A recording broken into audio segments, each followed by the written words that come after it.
Hi, everybody. Welcome to April Culturama, and we're talking to Romaine Washington today.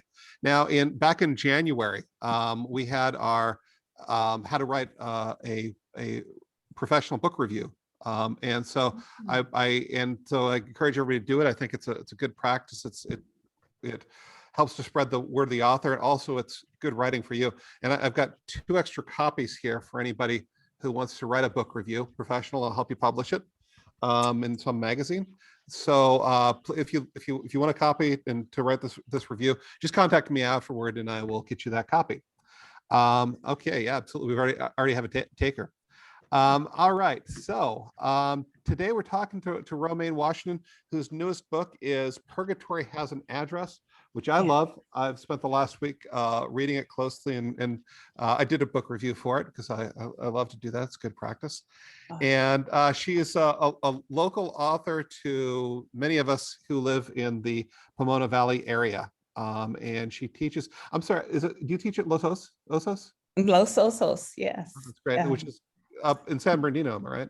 It's in Rancho Cucamonga. Rancho Cucamonga. Okay, great. My niece went there. Oh, She just graduated. Really? Last year? Last year, yeah. And then I always ask the next question is, what English teachers did she have? But I'll save that for later. I don't actually know. I just know that when she was, sorry. So we're going to ask her to do a little bit of reading, maybe ask her some questions. I wonder if we could start with maybe the title poem. Oh, Purgatory Has an Address, that poem. Yes, that poem. Let me find it in here. Here we go. Mom said this place looks like it tried to burn itself up. Summer's close enough to hell to make her want to leave. Winter's warm enough to convince her to stay. Mom decides to make it lush till Dad's heart dies in the middle of the sun, mowing a neatly planned green grass dream to please her. Buried. Mom never visits Dad's lush lawn grave for fear of not wanting to leave. Mom wants to move, but penance is a slow process, and there is nowhere to go where dreams can promise not to die. That's fantastic. Now, I think maybe a good place to start. There's a lot of questions I have for you, and I've got an interpretation of your poem myself, or I'm sorry, your title myself. But I was wondering if we could get why is it called Purgatory Has an Address? Well, from the poem, we all know that purgatory is a place, it's a holding place between heaven and hell. And, you pray, you have your sins to get to heaven, and you're just kind of stuck in this in between. Well, San Bernardino can get, as my mom used to say, hot as hell. And so here she was, she came from New York, and my dad brought her here. And she said when she arrived here, she thought she was in hell, but she loves grass and she loves beauty and she wanted to make it beautiful. And just like the poem says, my father was out mowing the lawn and he died, helping her to cultivate this beauty. And she never did visit his grave. And she didn't move for a very long time from where we lived. And it was as though she was in this kind of purgatory of guilt. And she never told me this, just sitting with her after she died in 2016. And it was when she died that I started to go back and rethink some things. And I realized that's where she was. And that's where we all kind of are on our journeys. It's not the worst of times, it's not the best of times, it's somewhere in purgatory where we're trying to get to a place of contentment. So, which is interesting. One of the things that really struck me about your book is like you'll describe these awful places, but then also how you find the good of that. It's like you're pulling really beauty out of purgatory, which I found absolutely. And I just wondered, did you think of that as one of the themes for your collection? I didn't at first. This collection started when my mom died. All of the poems in here started in 2016. Hi. And all the way to 2020. And I started pulling poems together and wanting to go on this journey. And I loved one of the things that you talked about earlier with everyone. And that was, it's really important to have a writing community or have writing friends that you trust and you can share your work with and get feedback and encouragement and a yes and a no. And there's a Google Doc that I have, and there's a couple of friends that are on that Google Doc. That's how we meet. And so, you know, I would write a piece and my friend would say, oh, this is golden. This should be, and I would set those golden things aside. And before I put the whole manuscript together, I asked them to take a look at it. And they were giving me feedback and they were like, oh, this is, you know, they saw the weaving in and out, the good and the bad. And I knew it was there because I tried to balance it in the poems. Some poems just automatically came out that way, and other poems it took 4 years for it to come out that way. And so I felt really settled when I submitted it as a manuscript from the feedback and the communal input that I had. Oh, how big is your community? Very small. It's Okay. 3 people. It's 3 people. And so, which is perfect. You know, and every once in a while, I'll go to a workshop and get input to there, especially when I feel like something works and they'll be like, no. And so I'm like, let me see. So I'll go to a workshop where you get that feedback.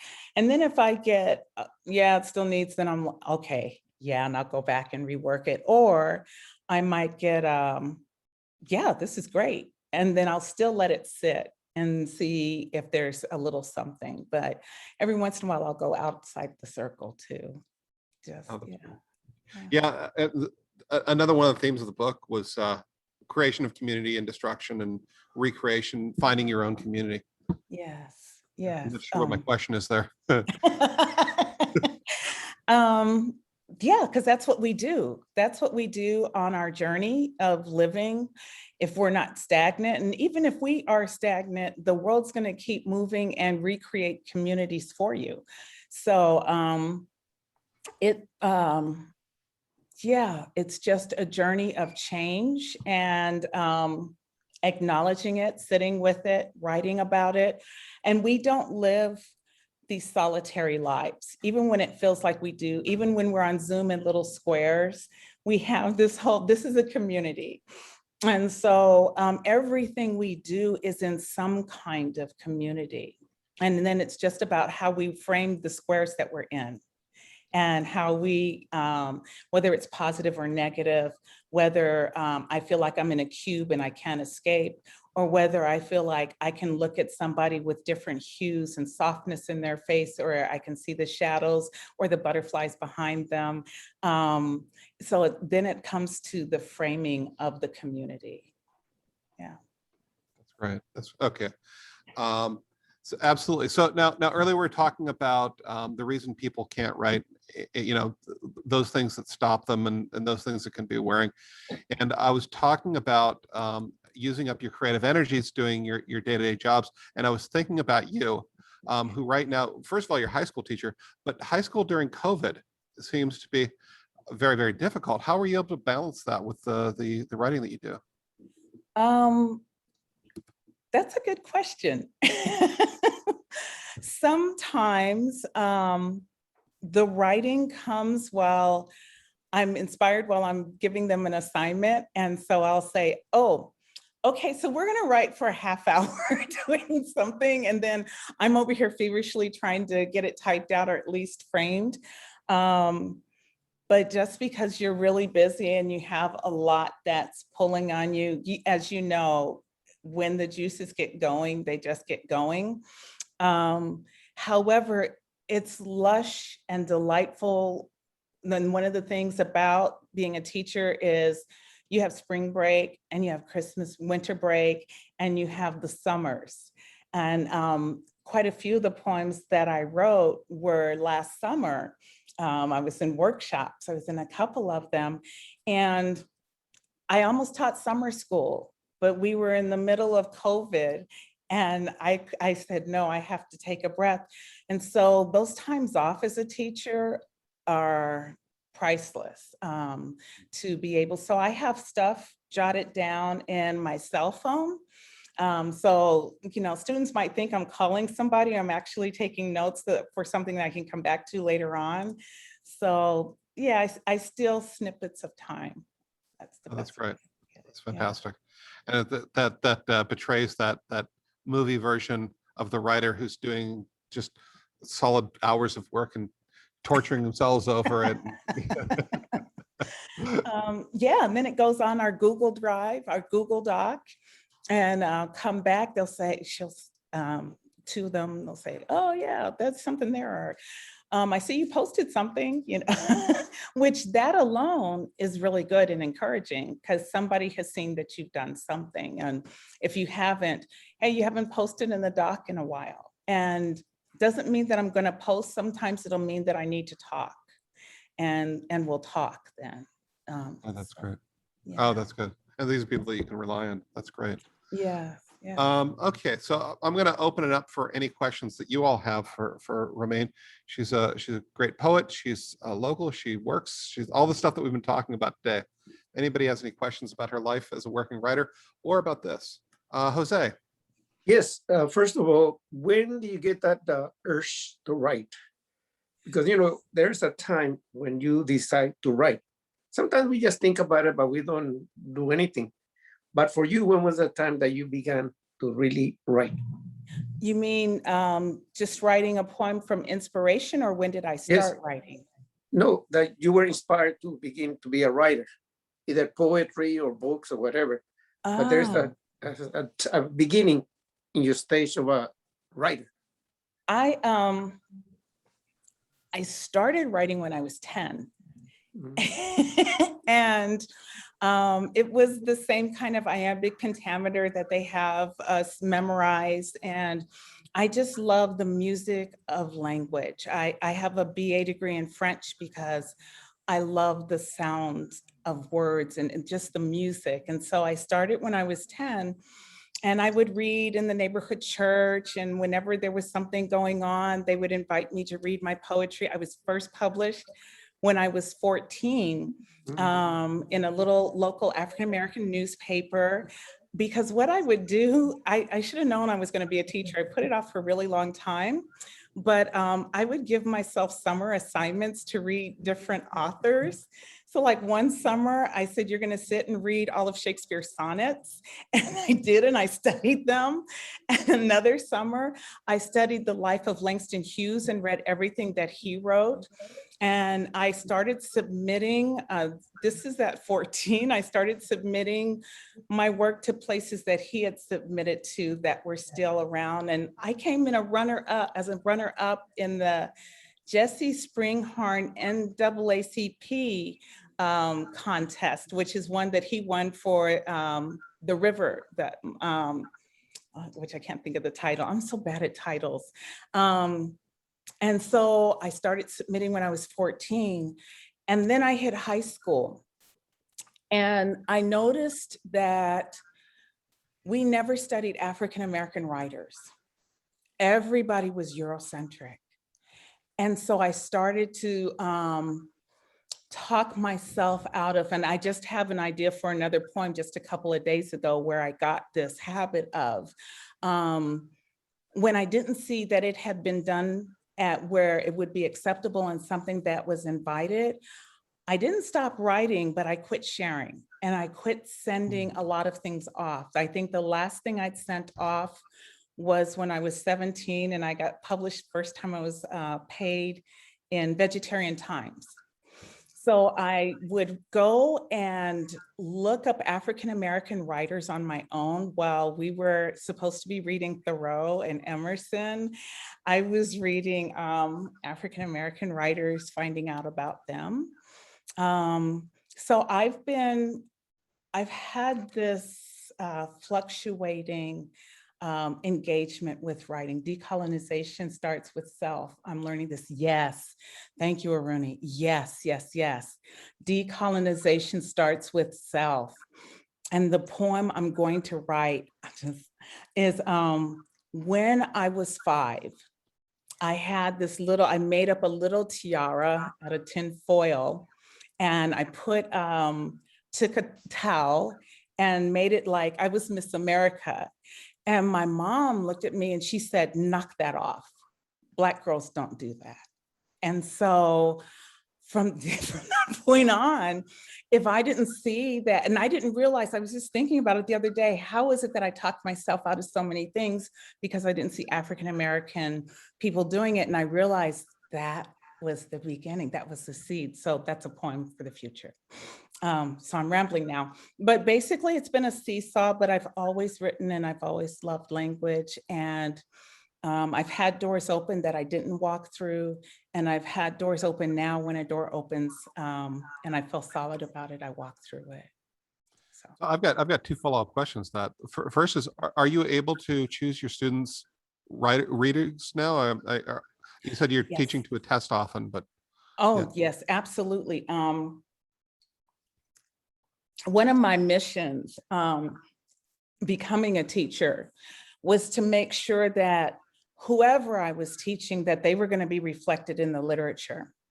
So if I have, like, I have a good Asian population, and so I found quite a few Asian poets and short stories, and I'm trying to remember the name. I told you I'm bad with titles. There was a book that I taught in a couple of short stories, Kafka on the Shore. And so if I have Latino students, I make sure that even if it's not a Latino or an Asian story, Murakami, yes. And thank you.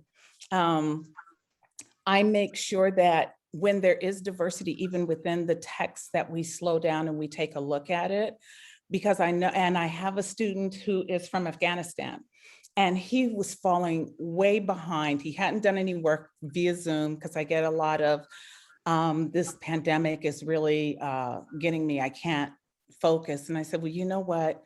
I tell him, when I was in high school, I never saw myself in literature. And I asked him what, because I know he just went back to the Middle East. And I said, where are you from? And he told me, and I said, okay, you're going to read Kite Runner. I know that book like the back of my hand. And then you're going to write an essay that I'm going to give you 5 prompts, and you're going to choose from that. So I'm always make sure, for extra credit, if a student is failing, if they're disconnected, I will give them an alternate book that speaks to their culture or to their mindset, so that to pull them in. Yes. that's Yes. great. Michelle, it looks like you have a question. I do. I have like kind of an interlinked question. So a lot of times I feel like some poets are just like prose writers who are making line breaks. And when you talked about decolonization, it also got me thinking about, so that question has to do with form, but then decolonization also has to do with form, right? Yes, The yes, imposition yes. of that Eurocentric framework. So I'm Yes. just wondering if you could talk a little bit about form for a while. Thank you.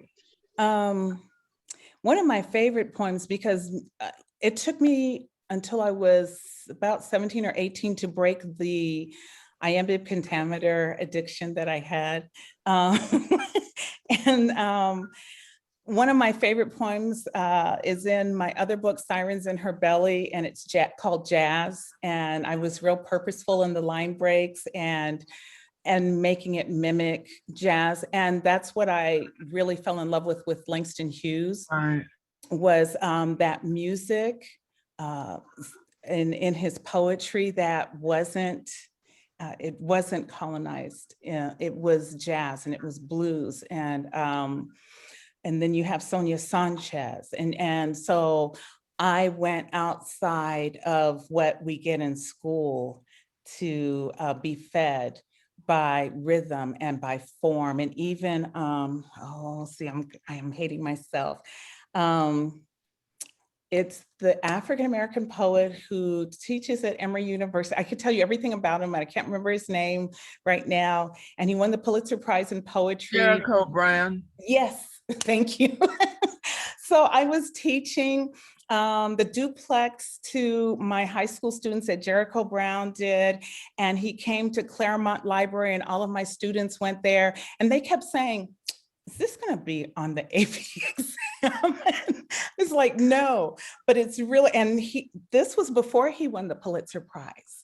And so now this is what happens though with colonization and Eurocentric education, which is still very prevalent now. Right. So it was an enriching experience.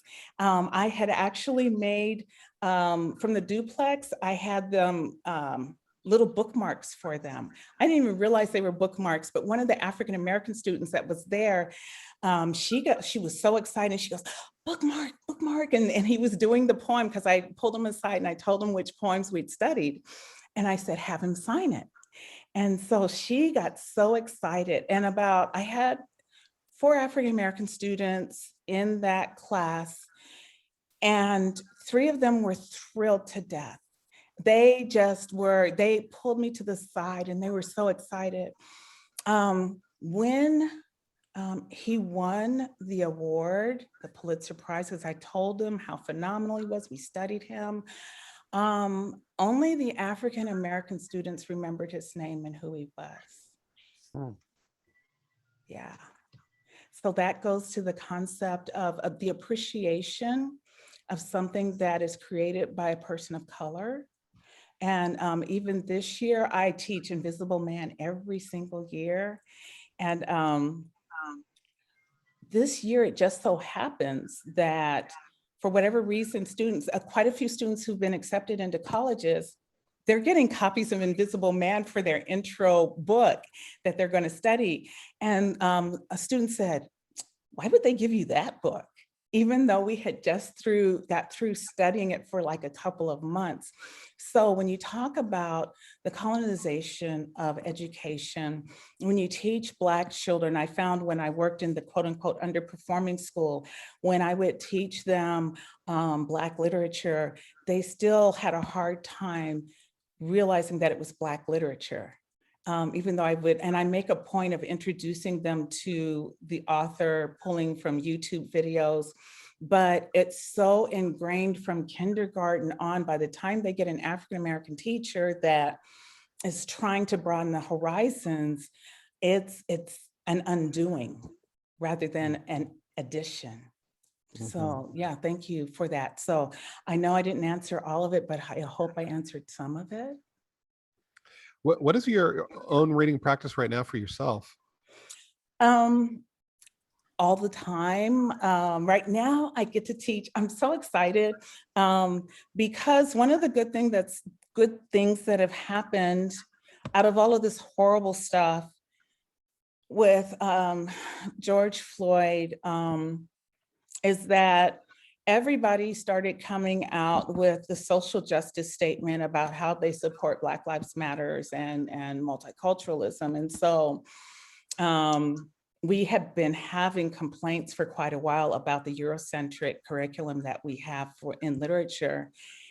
But the teacher that was head of our department when our school opened up loved Toni Morrison. So I've been able to teach Sula and Song of Solomon. And so all of Toni Morrison's novels I've been blessed to teach. And now when all of this madness happened with Trump, and I don't want to offend anybody, but as we know, 1984 became a bestseller, and Octavia Butler, who one of her dreams was to be on the bestsellers list, and it happened even though she's not here. So now I'm getting to teach Parable of the Sower. So yes, and it's because of they did this whole manifesto about how we support multicultural literature. So then they invested a lot of money in us being able to do that. So yeah. Oh, that's really wonderful. Yeah. And which underscores the necessity of people reviewing the books of people of color. right? Yes, And really getting the absolutely. word out there. Absolutely. So great. Do we have any questions, or would we like to, we have one question from Marianne.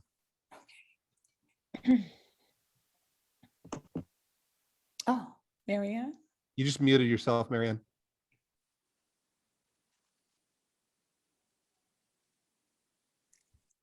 Hi. You're still muted, Marianne. There you go. Okay, let's try this one more time. Sure. Do you think it is essential that when educating children that you make them aware of who the author's background Absolutely. versus the substance of the work? That they don't go, it's not a versus, it's not an either or, it's a marrying of the two. So you teach them about, as a matter of fact, it makes it more rich. When you teach them about the substance and the form and what it speaks, and then the culture that the author comes from and how it infused what was written. So when I teach, not Tennyson, he wrote A Cat on a Hot Tin Roof. Tennessee Williams. Thank you. Tennessee Williams. I really have this bad thing with names. I do this longitudinal study sometimes with my seniors of Tennessee Williams' work. And I let them know that he was homosexual. Let's see how he portrays that in his plays. And let's see what commentary he's making about how you navigate life as a homosexual in the time period in which he lived. And is that still relevant today? So then we unpack the work and we look at the beautiful allusions and metaphors and symbols and hear the music of the work, but we're also looking at the struggle of the characters and how the writers reflected in that. So it only enriches it. It doesn't take that much longer to play like a 5-10 minute video, and to let them know there are gay people that are successful that are writers. There are Latinos, there are Asians, there are Blacks, as well as Eurocentric writers that their work is informed by their living experience. So it's not an either or. Thank you. But okay. Would you have them teach the work first and then introduce them to the author? Or would you have it the reverse? What I do is I introduce the author first because we're going inside the author's house. And so the work is their house. And so this is Toni Morrison. And this is how Toni Morrison's voice sounds. And this was her vision. And this is how, and there's been, when I first started teaching Barbara Kingsolver, it was really important when I started teaching Poisonwood Bible, because it takes place in Africa. And so the students' assumptions were that this is a Black writer. And I found out that when we would finish the book and I would show them that it was Barbara Kingsolver, they had already cemented it in their minds that it was a Black writer, no matter what I said. So I introduce the author first, and then then we sit in the house with them and we get to know them. Thank you. And Tiff, you've got a question. Yes, thank you. Romaine, I specifically wanted to ask about the impact of living and working in the Inland Empire on you and your work specifically. I'm not sure how to take, I don't know. Okay, let me answer it like this. I'm not sure how to answer that because I can't compare it to anything else. This is where I am. I did live in Georgia for a while, and it's interesting because some of the poems that I write about race and bad experiences that I've had, people assume that it was written when I lived in Georgia, and it wasn't. It was written when I lived actually in Irvine sometimes. And so, and I've lived in Irvine, I've lived in the Inland Empire. One of the beautiful things actually about writing from the Inland Empire is I grew up in San Bernardino. And when you read Purgatory Has an Address, a lot of the communal experiences and the poems of place are San Bernardino, the San Bernardino that I grew up in. So I'm from this little enclosed area, and I'm learning more about it now that I'm back as an adult. And there's that emotional distance. You guys were talking about trauma earlier, and needing distance sometimes to heal before you can write about it. And so I'm at a place now where I can look at things more objectively, and I'm diving back in, and I'm actually working with a professor from Redlands, and we're working on an oral history map of San Bernardino, because when you look at books about San Bernardino, and when you go to the library and you go to Barnes and Nobles, Black people are nowhere there. There are no Black people at all in those books. So the world that I knew growing up was not captured in anybody's book. And so, which really stunned me coming back and wanting to reconnect and trying to remember streets that have been renamed. And so it's really been a godsend that there was a professor that was also working on it. So I've got to interview, I'm in the process of interviewing older people that lived there at the time during segregation when we were redlined, and I get to reconstruct in my mind, because I was little, and I can only have little tiny memories. So at times I wish I was closer to Los Angeles or a metropolitan where I could participate more, but now with Zoom, it's made it possible for me to do that. So that's taken that away. I don't have to worry about that now. That's wonderful. I love the oral history project that you're doing. That's brilliant. Yes.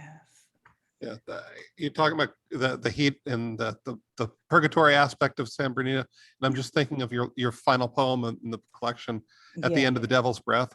Yes. Would you mind reading that? I would love to read it. Thank you. Let's see here.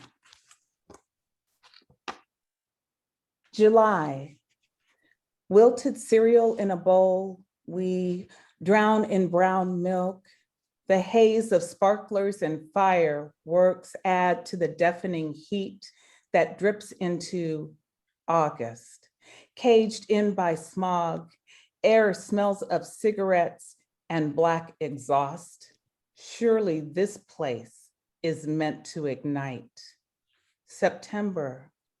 When he arrives, he thinks this is a flat plain where desert dirt covers everything like snow, and sweat is meant for breathing. But then October, and the devil's breath laps up lotion, claws skin with its vicious teeth. Yowling roofs beat whoosh and bend of threatened windows.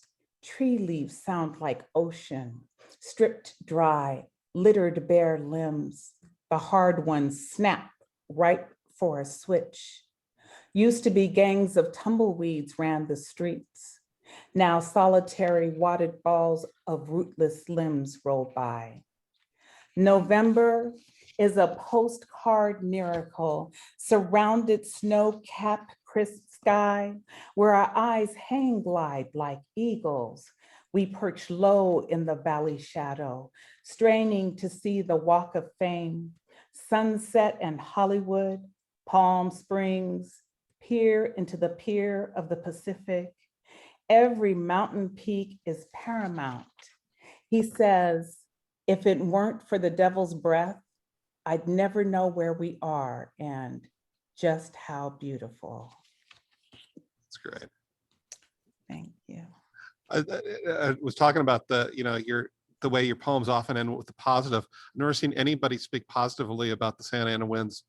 That's But that's the beauty of just like, the pandemic is horrific, but we have Zoom, and we've learned now that we can like commune together no matter where we are. The smog is so oppressive, and the wind is so, it just beats you. But at the end of that, it's just gorgeous. It's gorgeous here. Mhm. Yeah. Absolutely. Oh, that's great. Was there was there a particular impetus that had you write this book? Yeah, actually, there's a lot more poems than what I have in the book. When my mother died, I come from a closed adoption, and she was it for me. There's no other family. I have 2 sons, and that's it, my sons and myself. And so all of a sudden, I sat there and I thought, what do I do now? I have no way of knowing anything about my birth parents. It's a closed adoption. And so I started imagining what they were like and what it was like to give me up. And I tried to find stuff, as you could see, some of the poems in the book were about that, wanting to find roots where there are none, and or none available for me to unearth. And so it started there, and I'm still working on that collection actually, and those poems. And that's why the whole thing with the Miss America came back to me, because I'm still pulling all of that together and writing it. And when this opportunity presented itself, I said, let me pull some of the narrative together and at least, start us on that journey. So that's what this is from. Yeah. Oh, that's great. Are you going to continue on this process then with? Absolutely. Yes. That's great. Yeah. Do you see it being smaller books like this or larger collections, or does that matter? It doesn't matter. I love actually, I'm so grateful for Purgatory, because I think in the earlier conversation too, we were talking about long, when you're writing a long story or a novel, how unwieldy it can feel and be. And I think it was you that said, sometimes you'll get to a chapter and write a poem from the chapter, about the chapter. And I love that. And so, yeah, I still see it expanding, and I was kind of getting lost in some of the poems. And so this helped me to streamline and figure out where the redundancies were and some of the poems, and get rid of those and see where I needed to move forward. So it was really a good process for me to do this. That's great. Yeah. Also, I feel like I steal all this time. So if anybody has a question, please ask the question. Yeah, Stephanie. Yeah, hey there, Romaine. Hi, it's so good Pleasure to see you. such a pleasure to hear you read that last poem, which is so amazing. This is such a beautiful book, and I was wondering if you could talk a little bit about the cover, if you haven't already. Oh my goodness, thank you. The cover is, my son is an artist, and and I told him about the title of the book, and I asked him if he could draw something for it. And he went upstairs, and 30 minutes later, he came down with this.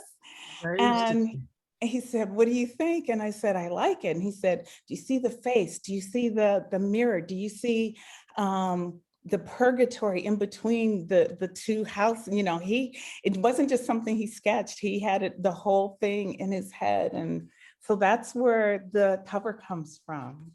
Thank you for that. Oh, wow. I hadn't noticed all that. That's really cool. Yeah. Yeah. What other questions? Well, let me ask this. Do you have any advice for people putting together a collection? Like they've written some poems and now they want to like put this together. How should they do that? How should they go about that? Well, one of the things I did with Sirens, and I did with this, is I don't want to, I imagine myself as the reader as I'm pulling things together. And I know I have some sad poems, but I don't want them to be all sad because then, ugh. And so I tried with Sirens, I did this sad and then let's come up and then let's go deeper and let's come up. So that's how I wove that together with this one though, because that's how I felt like Sirens should go. With this one, I knew I was telling a narrative. And it was a short narrative. And so I wanted to, it's broken into 3 sections. And the first section is just the search for my name and my family and the myths about who my birth parents might have been and me really, really young. And then the second section, let's see, I'm trying to make sure. Yes, the second section is my awakening into some of the racial conflicts that and some of the lived experiences that I've had living in the Inland Empire, from being a teen at a bus stop and seeing it to having an African-American boy act out because of the way dynamics have worked out. And then having my son experience some things, one of my sons experience some things. So the middle section is that. And then the last section is, I'm trying to make sure I have the sections right in my head. The last section is going back to place redlining. Yes, that's how it is. Going back to redlining and the place of San Bernardino itself and coming out. So I just tried to weave a narrative or a line that makes sense that I could follow if I were reading it. So that it's not just a collection of poems, it's really a narrative that helps to, Yeah. right? And would you suggest that those people working on have a similar sort of conception of their book? Well, I can't speak for all books and I can't speak for all voices, but I know that whenever we pick up a book, it's kind of nice to have, whether it's a short story, even if it's an anthology, usually things are grouped together thematically. And as the teacher, I think that might be what influences me, because as a teacher, we think thematically. And so I don't want to say, yes, I recommend that you do what I do, because it depends on what your goal is. Your goal might be to shake things up. And you might have a lot of concrete poems and poems that really speak to absurdism. And you might want to twist it from back to front and have the middle be the beginning. So you might really want to play with it depending upon the purpose of your collection, what you want your collection to do. That's great. So one other thing I can share is talking about having diversity in literature. I remember I had to pull to the side of the road one day and I just wept because one of my colleagues said, I want to teach your book in my class. And so we had to get Sirens in Her Belly adopted.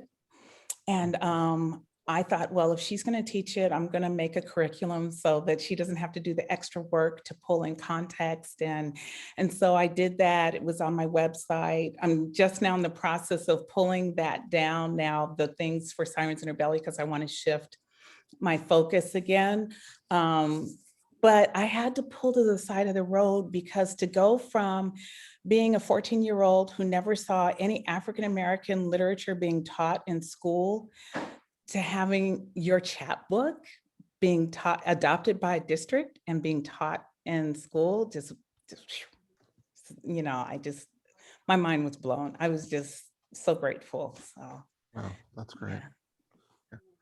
All right, what other questions do y'all have?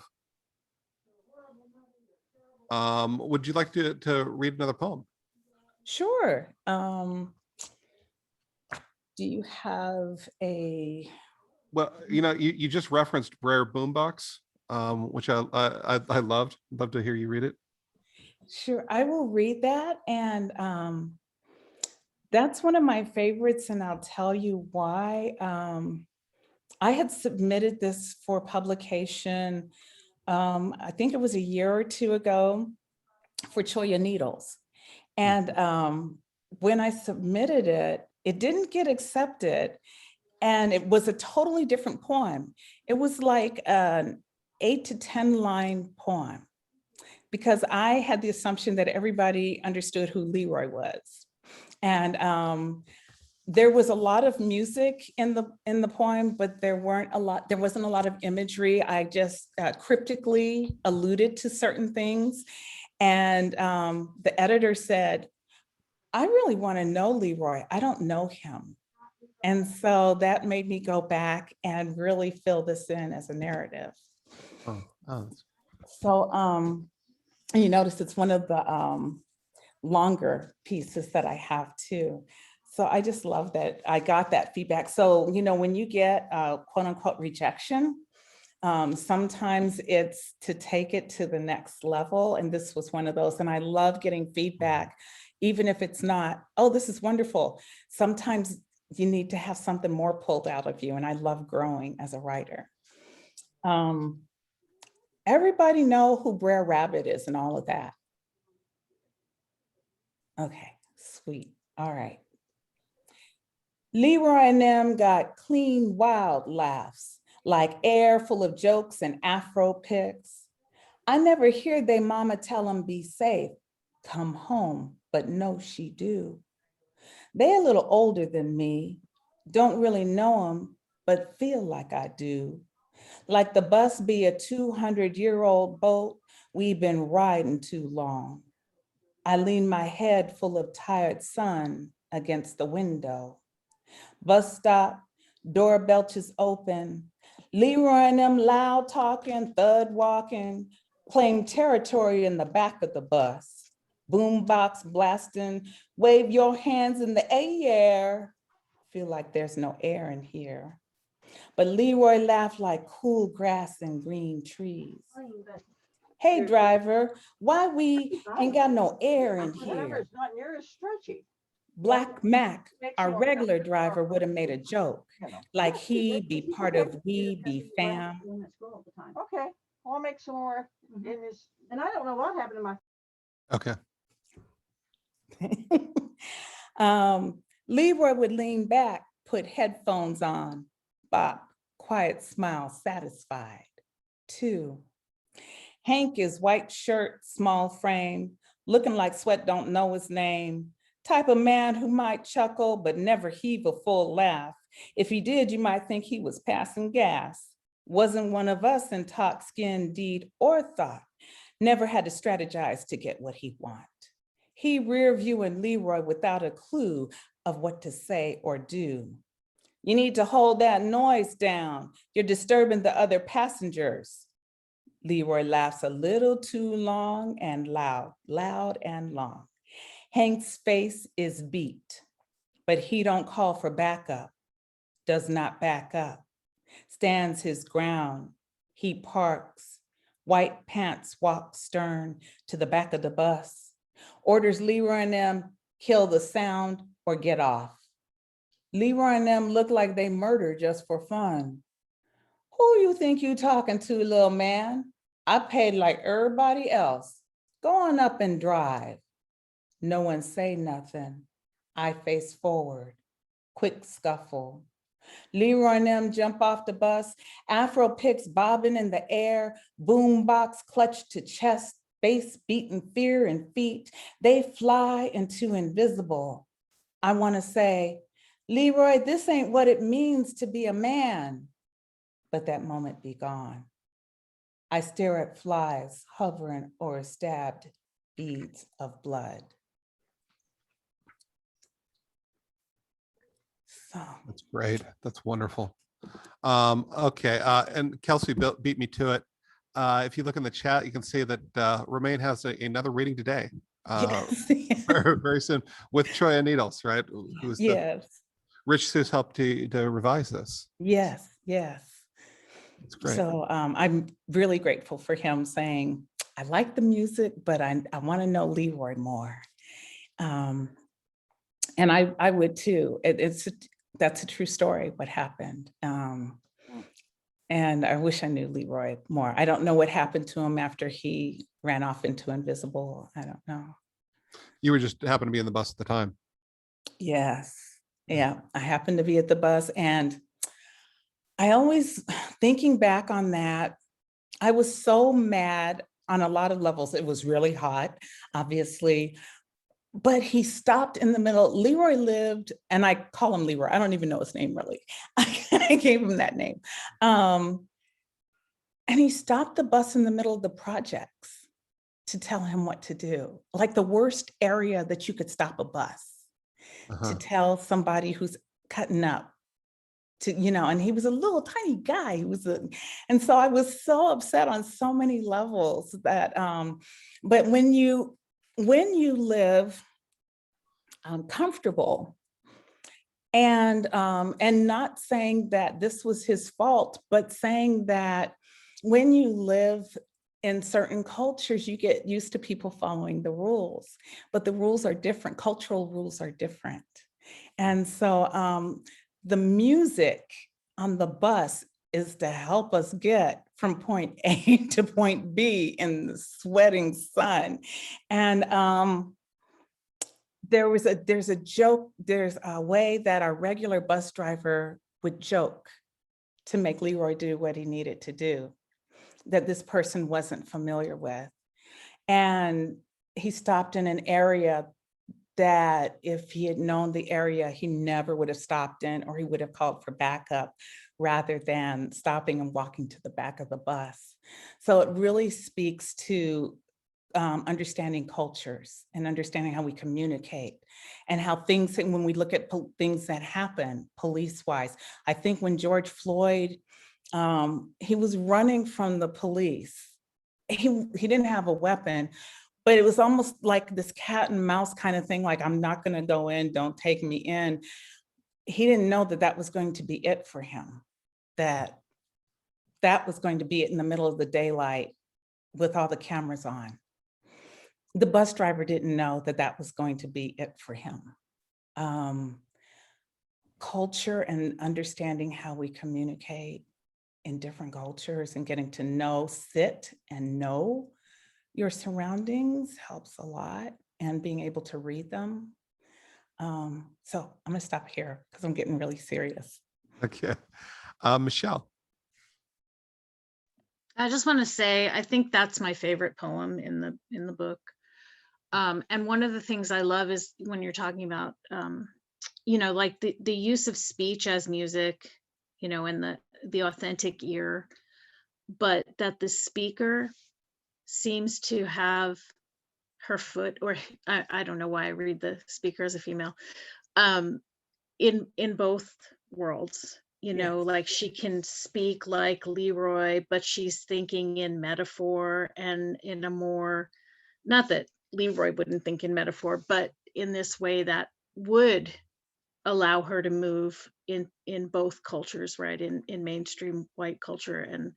And I just think it's beautiful. And like hearing you read it, I read it that way in my head, but it was just so much more meaningful to have you read it with the music of the colloquial speech and all that. It's just a beautiful poem. Thank you. Thank you. My nickname was Little Miss Shakespeare. And I was teased for my manners being too proper. So I learned how to navigate both worlds, both languages. Yeah. That's interesting. I think we have time for either one more question or one more poem. Oh, I like that. Yes, Aruni, code switching is essential. Yes. For some of us. Yes, crucial. Absolutely.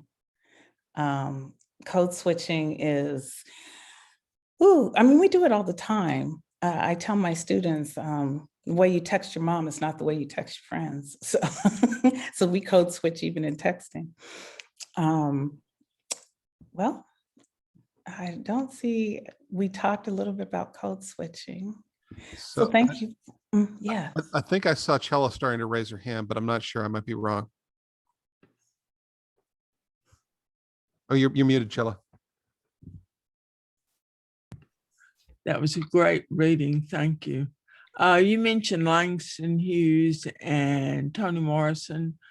What other writers have you found? Shakespeare, you've mentioned, certainly. And remember, I'm bad with names. I've read everything that Octavia Butler has written. So I guess those are my top three. And at the top of my head now, I can't think of them. Something about piano, death and a piano. I can't think of it. Wilson, August Wilson. Well, August Wilson, I'm so on. I'm not. I've read all of his plays. I'm so about August Wilson, if I'm honest. You know, I know most people are like, how could you? But I really am. I much prefer Tennessee Williams. What genre is your favorite genre to read? I love poetry. I love sci-fi. I just like a good story. I very seldom like slave narratives. I very seldom like historical pieces. I'd like for the narrative to inform me of history, but not didactically teach me about it. If I want to know more about it, it should pique my curiosity enough where I'll go find out more about it. I just love a good story. So it doesn't matter the genre, but I don't like, and I loathe fantasy. I do not like, yes, I know, even though I wrote gargoyles and goddesses, I'm not a fantasy person at all unless the symbolism roars through. Like when, almost if I have to teach fantasy, I'm really going to be heavy with the symbolism of what these things mean and what they look like in our world. If I'm going to teach fantasy, because I want to learn something about life or emotions or empathy when I'm reading. I don't want to escape. I want to go deeper. So anything that takes me there, I'm really happy with. Yeah. We have, I think, one last question from Marianne. Any suggestion for elementary level school children, any African-American authors or Black authors or that you would recommend? Well, I would say that there are a plethora of books from Latino, Black, Asian authors, LGBTQ authors from kindergarten all the way up. And it's just a matter of perusing. I know that Aruni's in a collection that's for middle school and high school students as feminists, and which is beautiful. So, and I bought quite a few of them and have given them to teachers. So I don't have a fix because that's not my level of teaching. And, I teach high school AP Lit. So I probably would have favorites if, of course, Langston Hughes. My challenge though is, and I'm hoping we can break this too, when I speak to my students and I say, do you know any African-American poets? I get Langston Hughes and Maya Angelou, period. And now I might get Amanda Gorman, but that's, there's such a breadth. And so while yes, introduce them to them, but introduce them to, I can't remember the name of the writer. I do have a favorite. I just met him last year. Steve wasn't with us. Darn it. There is an African-American writer who writes children's stories and even have the picture, but I can't remember his name. If I remember, I will send it to John, and John can send it to you. But, just going online and looking at the ratings, sampling them, that's my best suggestion. That way, it's not the same thing. It's not like, oh yeah, we learned this last year. It's like, you can come up with a new one and a new one and a new one every year and add on to your library. Yeah. Well, they have a plethora and they're in the bilingual programs and everything. But, you know, just from you speaking today, it just made me think maybe we need to put a little more emphasis in that area, because you need to really know the people that you live with. Yes. Yeah. Oh, good. Oh, beautiful. I think that's a really wonderful way to end. So thank you, Romaine. Thank you for being here. And I hope you come back and work with Culturama again some more. Oh, yes, absolutely. Thank you. Thank you. It was wonderful. Oh, Thank it's you. fabulous. Thank you. Have a great day and great rest of the year. Hopefully get back. Bye.